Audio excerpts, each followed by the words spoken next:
Bueno, en esta pequeña clase vamos a estar hablando del poder de frenado. El poder de frenado tiene que ver con la interacción de las partículas cargadas con la materia. Entonces, vamos a ver el concepto de poder de frenado o stopping power.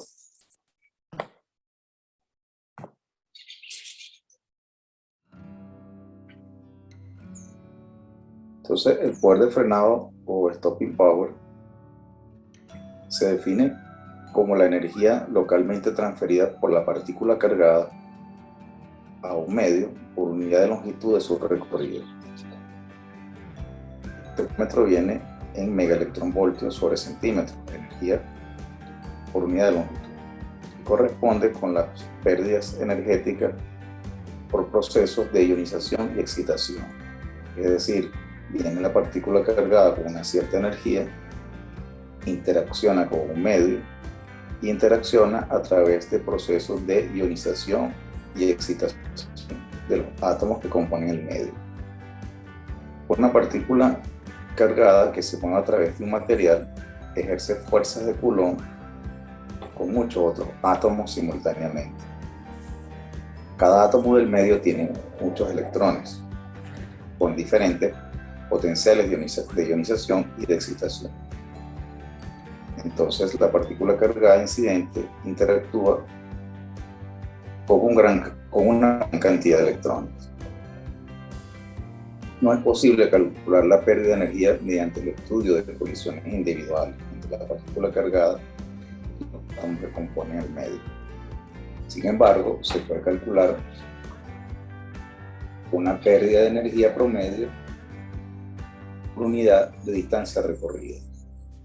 Ese cálculo es un poco diferente para electrones o positrones. Recuerden que los positrones son parecidos a los electrones, solo que son con carga positiva.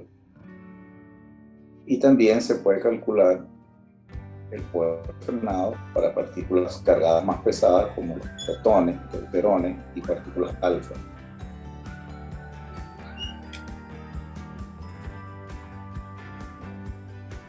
La mayoría de las interacciones de una partícula cargada implican la partícula incidente, una de estas partículas cargadas que mencionamos anteriormente, y básicamente los electrones atómicos que constituyen los átomos del medio. Supongamos que nosotros hacemos un rescalamiento de la masa del electrón y la tomamos como uno, o sea, normalizamos la masa del electrón a 1. Las masas de las otras partículas cargadas en relación a la masa del electrón serían las siguientes. La masa de los protones son 1840, es decir, 1840 veces la masa del electrón, que quiere decir que es muy masivo el protón. La masa del deuterón sería 2 por 1840 veces la masa del electrón. Recordemos que un deuterón es un isótopo estable del átomo de hidrógeno. El símbolo del deuterón es 2H+, lo que quiere decir que está cargado positivamente, con una carga positiva, y se compone de un neutrón y un protón. Por lo tanto, tiene 2 por 1840 veces la masa del electrón. En el caso de la partícula alfa, también es mucho más masiva que la masa del electrón. Recuerden que las partículas alfa son núcleos ionizados del átomo de helio y se componen de 2 protones y 2 neutrones, y las partículas alfa están cargadas entonces con dos protones positivos, ¿no? Están cargadas con la carga del protón, 2 protones positivos. Entonces la masa de las partículas alfa son 4, porque tengo 2 protones y 2 neutrones por 1840 veces la masa del electrón. Quiere decir que tanto los protones como los deuterones y las partículas alfa son partículas cargadas más pesadas que los electrones, mucho más pesadas que los electrones.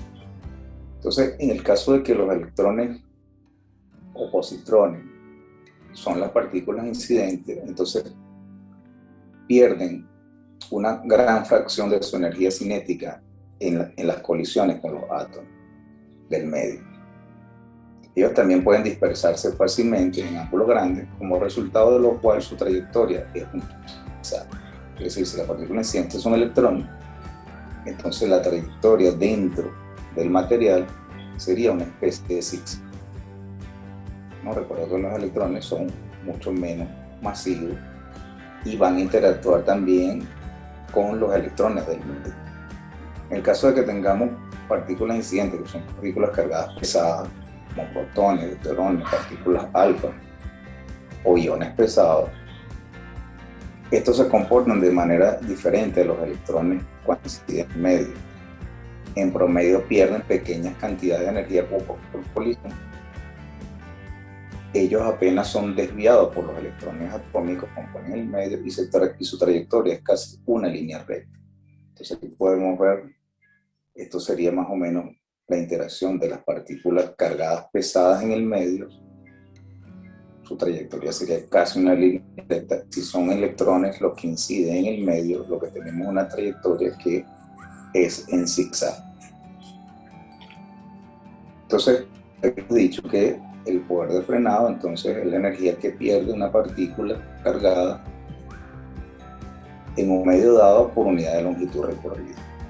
Entonces, esto sería la energía que pierde esa partícula por unidad de longitud.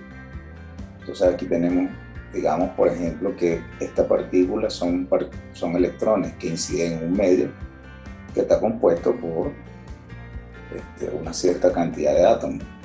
Un sólido, digamos, por ejemplo, está compuesto por muchos átomos. Al incidir los electrones sobre el medio, sobre el material, entonces estos electrones básicamente interactúan con los electrones que conforman los átomos del medio y hacen una trayectoria en zigzag. Puede haber entonces, como hay un de excitación o ionización de estos átomos que componen el medio, puede haber entonces liberación de energía por parte de esos átomos, de esos electrones que se ionizan o que se excitan y pasan a un nivel superior y luego decaen a su nivel fundamental. Entonces puede haber entonces una liberación de radiación electromagnética. Entonces estos electrones atraviesan el medio y finalmente se detienen. Cuando se detienen, entonces han recorrido una cierta distancia dentro del material y han perdido energía, dejando energía en el material. Entonces, dependiendo de la energía de los electrones incidentes, en este caso, supongamos que son electrones, pues va a tener una trayectoria en zigzag y puede alcanzar, en el caso de que tenga otra energía, alcanzar un recorrido mayor. Entonces, eso se conoce como alcance y es el recorrido total de la partícula determinada, en este caso electrón, en un medio supuesta la trayectoria, una trayectoria rectilínea, es decir que era el partícula, digamos, en este caso los electrones interactuaron con el medio y tuvieron este alcance. En este otro caso, unos electrones con otra energía incidente interactuaron con los electrones del medio que constituyen los átomos y tienen este otro alcance. La partícula finalmente se detiene en el medio, la partícula cargada se detiene en el medio. Entonces aquí, bueno, tenemos algunas ecuaciones donde se puede calcular cuál es ese poder de frenado o ese stopping power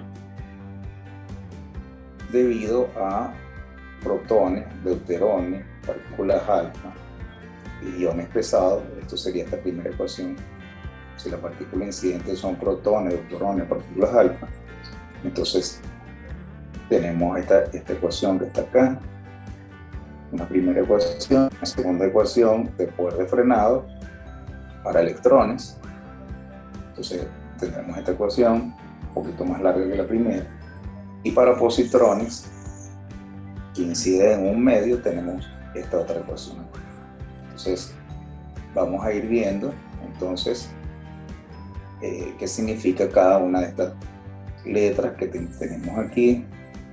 Entonces eso va a depender de la energía que traiga la partícula incidente, en este caso supongamos que son protones o partículas alfa, va a depender de la velocidad de esa partícula, va a depender del medio, que tiene que ver con la densidad del medio, va a depender del número atómico del medio y de la carga de la partícula y de la velocidad que tengan las partículas y la energía que tenga la partícula incidente.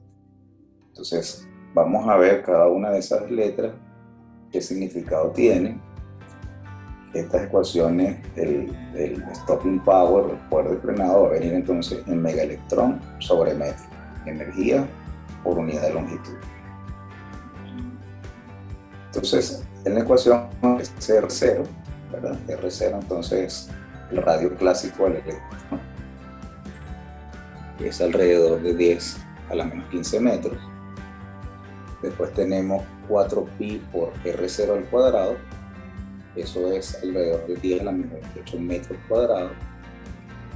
Luego tenemos la energía de la masa en reposo de los electrones, que es mc cuadrado, y eso es 0,511 megaelectronvolt. Gamma, entonces tiene que ver con la energía cinética y también con la energía de la masa en reposo de la partícula incidente. M es la masa de la partícula incidente. Entonces gamma tiene que ver con la energía cinética que es la partícula y la energía de la masa en reposo de la partícula incidente. T es la energía cinética, M es la masa de la partícula en reposo, la masa de la partícula que va a incidir. Beta entonces la relación entre la velocidad que trae la partícula incidente y la velocidad de la luz. N en la ecuación es el número de átomos sobre volumen, o el número de átomos entre metros cúbicos, y eso es el número de átomos por metro cúbico que tiene el material al cual va a atravesar la partícula incidente. N también entonces puede calcularse a través de la densidad de la partícula por el número de Avogadro entre el peso atómico. Z es el número atómico del material que representa la partícula. Z minúscula es la carga de la partícula incidente. Z, por ejemplo, vale 1 para electrones, para positrones, para protones, para deuterones, y Z vale 2 para partículas alfa. Y en la ecuación es entonces el promedio del potencial de excitación del material. Ese potencial de excitación promedio puede calcularse a través de esta ecuación para números atómicos mayores que 12. Entonces, con esta ecuación, colocando el número atómico aquí en Z, y Z, se puede calcular entonces cuál es el potencial de excitación. Entonces, como podemos ver, esa ecuación es independiente de la masa de la partícula, es proporcional a la carga al cuadrado, depende de la velocidad de la partícula y es proporcional a la densidad del material. Y eso podemos verlo aquí, depende de la carga al cuadrado, de la densidad del material, del número atómico y de la velocidad de la partícula incidente. Entonces esta ecuación, como dijimos, primera ecuación es para partículas más pesadas, como vimos, de los electrones, como protones, deuterones, partículas alfa. Aquí tenemos entonces cómo se calcularía el stopping power o poder de frenado para electrones que atraviesan un medio, y de igual manera esta tercera ecuación para positrones que atraviesan un medio. Entonces, las ecuaciones que vimos anteriormente no son válidas para bajas energías, ¿no? Debido a que el término que está entre paréntesis toma valores negativos para todo esta, en el caso de los protones, en el caso de la ecuación para protones, todo este término se hace menor que 1. Entonces no es válida para energías pequeñas, menores a 100 kiloelectronvoltios. Por ejemplo, en el caso del oxígeno, que tiene un potencial de ionización de 89 electrones electronvoltios, ese término es menor que 1 para esta energía de excitación. Entonces, en ese caso, la energía cinética de los protones, en este caso, es menor que 40 kiloelectronvoltios. Entonces, en este caso, para electrones de muy baja energía, la ecuación toma esta forma. O sea que esas ecuaciones no se pueden usar para energías muy pequeñas, no serían válidas, ¿de acuerdo? Pero sí para energías un poquito mayor a 100 kiloelectronvoltios, energía que tiene la partícula mayor a 100 kiloelectronvoltios. Entonces, el poder de frenado lo podemos graficar en función de la energía de las partículas. Este sería el poder de frenado en función de la energía de las partículas. Y eso nos da siempre una curva que tiene esta forma. Para energías pequeñas, bueno, tiene un cierto valor. Luego, al aumentar la energía de las partículas, va disminuyendo el poder de frenado hasta que tiene un mínimo el poder de frenado para una cierta energía. Y luego, a otras energías, el poder de frenado va aumentando. Con energías mayores, el poder de frenado o la energía que se pierde por unidad de longitud en el medio va incrementando. Entonces, para todas las partículas, el poder de frenado exige un mínimo que ocurre aproximadamente en gamma igual 3. ¿No? Esto es el eje X, es representado en gamma menos 1, o igual a la energía de la partícula, que significa la partícula entre la energía de la masa en reposo de la partícula. Entonces, para todos los casos, para todas las partículas, esta gráfica, que es el poder de frenado en función de la energía de la partícula, tiene un mínimo para gamma igual 3. Por ejemplo, para electrones, para gamma igual 3 corresponde a una energía cinética de la partícula de 1 megaelectronvoltio. Para partículas alfa, en gamma igual 3 hay una energía de la partícula incidente de 7.452 megaelectronvoltios. Y para protones, en gamma igual 3, cuando gamma se hace 3, la energía de la partícula es 1.876 megaelectronvoltios. Es decir, lo que se quiere decir aquí es que no importa el tipo de partícula cargada que sea, esta curva del stopping power o en función de la energía va a tener un mínimo para gamma igual 3. Dependiendo de la partícula, la energía incidente de la partícula, para lo cual hay un mínimo de poder de frenado, eso va a depender de cada partícula. Para electrones, como vimos, es 1 megaelectronvoltio. Para protones, por ejemplo, es 1.876 megaelectronvoltios. Entonces, veamos un ejemplo de cómo se calcula este stopping power o poder de frenado. Entonces, aquí hay un ejemplo de cuál es el poder de frenado para partículas alfa de 500 megaelectronvoltios que se mueven en silicio. Entonces van a incidir partículas alfa que tienen esta energía cinética de 5 megaelectronvoltios en un medio que es el silicio.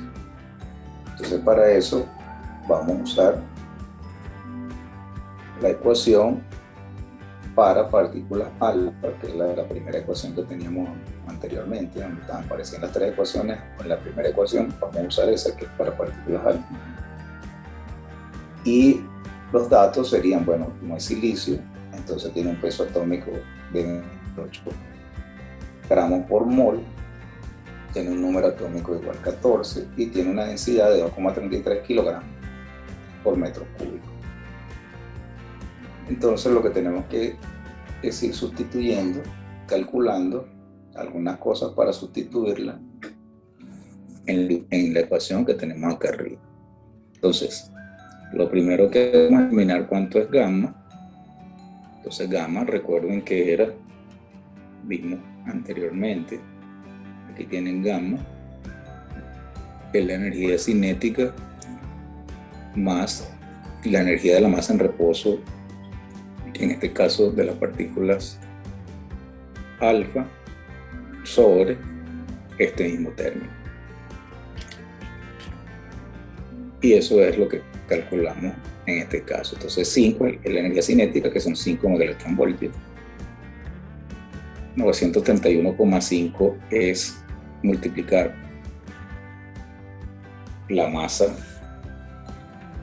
de la partícula alfa por la velocidad al cuadrado,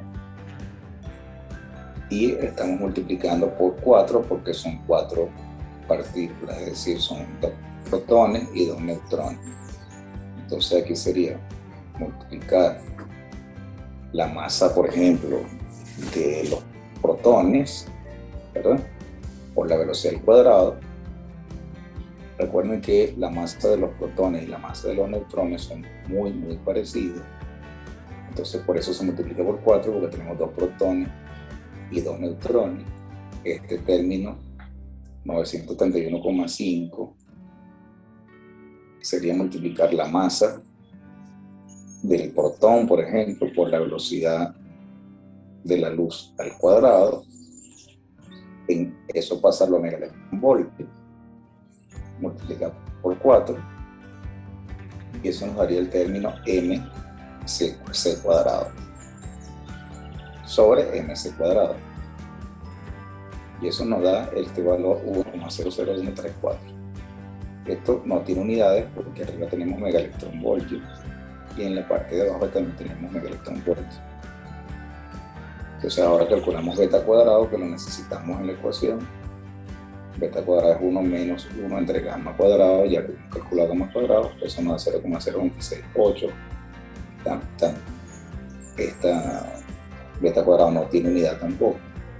Y vamos sustituyendo. Entonces, 10 a la menos 28, recuerden que era 4pi por R0, z minúscula al cuadrado, z es igual a 2, que es la carga de la partícula alfa, entonces 2 al cuadrado, 0,11 es la energía de la masa en reposo de los electrones. Luego tenemos beta al cuadrado es este número. Luego tenemos n, que es el número de átomos por metro cúbico del material, y eso se calcula entonces con la densidad por el número de Avogadro entre el peso atómico del material. Entonces aquí tenemos la densidad, el número de Avogadro, el peso atómico en gramos mol. Por Z es el número atómico del silicio, que es 14. Ahora tenemos logaritmo de 2 por mc cuadrado, que es 0,511, 2 por 0,511. Luego tenemos beta cuadrado, gamma cuadrado, que ya lo tenemos, menos beta cuadrado, ¿verdad? Y esto sobre el potencial de excitación, que en este caso es 172 por 10 a la menos. Entonces cuando se hace esta operación, terminamos entonces con 1,48 por 10 a la 5 megaelectronvoltios sobre metro. ¿De acuerdo? Entonces, bueno, se puede pasar de metros a micrómetros. Entonces sería 0,148 megaelectronvoltios por un micrómetro. ¿De acuerdo? O sea que dejaría esta cantidad de energía perdida en el material, se pierde esta cantidad de energía en la partícula en un micrómetro. Entonces podemos hacer otro ejemplo. En este caso es partículas alfa, podemos hacer otro ejemplo ahora del spin power para electrones. Entonces ahora electrones con la misma energía moviéndose también en el mismo material, en silicio. Entonces para eso usamos la ecuación que tiene que ver con los electrones, que es la segunda ecuación que vi anteriormente. Usamos esta ecuación, que es la ecuación para calcular el poder determinado para electrones incidentes en un medio. Y hacemos lo mismo, no tenemos los mismos datos, tenemos los mismos datos para el silicio, ¿no? Es decir, número atómico 14, peso atómico 28 gramos mol, ¿verdad? Y vamos sustituyendo entonces en la ecuación, en esa ecuación que acabamos de ver antes. Entonces calculamos gamma, ¿verdad? ¿De acuerdo? Ahora gamma, fíjense que es diferente, porque la partícula ahora son electrones, no son partículas alfa, sino electrones. Entonces la masa en reposo de la partícula de los electrones es 0,6 megaelectronvoltios. La energía cinética de los electrones en este caso son 5 megaelectronvoltios. Cuando hacemos esta operación, entonces alfa nos da 10,785. Podemos calcular beta y beta cuadrado a través de esta relación. Y vamos entonces sustituyendo en la expresión para electrones lo que corresponde a gamma, beta, beta cuadrado. Y finalmente obtenemos entonces el poder de frenado para electrones que atraviesan silicio con energía cinética de 500 megaelectronvoltios. Eso entonces nos da 403,5 megaelectronvoltios sobre metro. Fíjense ustedes que esta cantidad es mucho más pequeña que 1,48 por 10 a la 5 megaelectronvoltios sobre metro. Entonces quiere decir que la partícula alfa pierde energía o deja una gran cantidad de energía en el recorrido por el medio, mientras que los electrones, como son menos masivos, dejan menos energía en el medio. Entonces, de todas maneras, ustedes pueden chequear una clase con las ecuaciones, chequear todos estos números que están aquí, verificar entonces, sustituir en esta ecuación para electrones, ¿verdad? Sustituir gamma, beta, el número atómico, que ya lo tenemos, que es 14, ¿verdad? La densidad, ¿sí? Y entonces verificar todos estos números que están acá, ¿verdad? Hacer la operación y verificar que les da este número. Pudieran hacer ese ejercicio en casa. Y vemos cómo para electrones la energía que se deja en el medio o que pierden los electrones es mucho menor que la energía que pueden perder o dejar en el material, en el silicio, las partículas alfa. Entonces, bueno, esas son las ecuaciones y ese es el concepto de stopping power o poder de frenado. Y existen, bueno, simuladores. Hay simuladores, en vez de uno hacer usar toda esa ecuación y hacer todas esas operaciones, bueno, hay un simulador. Por ejemplo, este simulador del Instituto Stanford tiene un simulador que se llama STAR y puede calcular el stopping power, en este caso para electrones, en varios materiales. Se puede escoger el material al que uno quiere calcular el poder de frenado para electrones incidentes, y son electrones que van en un rango de 0,01 megaelectronvoltios hasta 10.000 megaelectronvoltios. La energía cinética de los electrones inciden en un material que podemos escoger acá, por ejemplo, aquí dice agua, y se puede escoger la energía de los electrones incidentes. Si uno hace eso, obtiene poder para una cierta energía. Sin embargo, se puede escoger un rango de energía y hacer la gráfica del stopping power en función de la energía. Como ustedes pueden ver, bueno, tiene un mínimo también. Recuerde que ese mínimo corresponde a gamma igual 3. Entonces, en este caso, bueno, la densidad, fíjense que esto es un ejemplo para tejido suave, tejido biológico suave. La densidad es como la densidad del agua y tiene un potencial de excitación promedio de 72,3 electronvoltios. Entonces, con esos simuladores uno puede obtener hasta la gráfica completa de cómo es el poder de Fermat en función de la energía de la partícula incidente, que en este caso son electrones.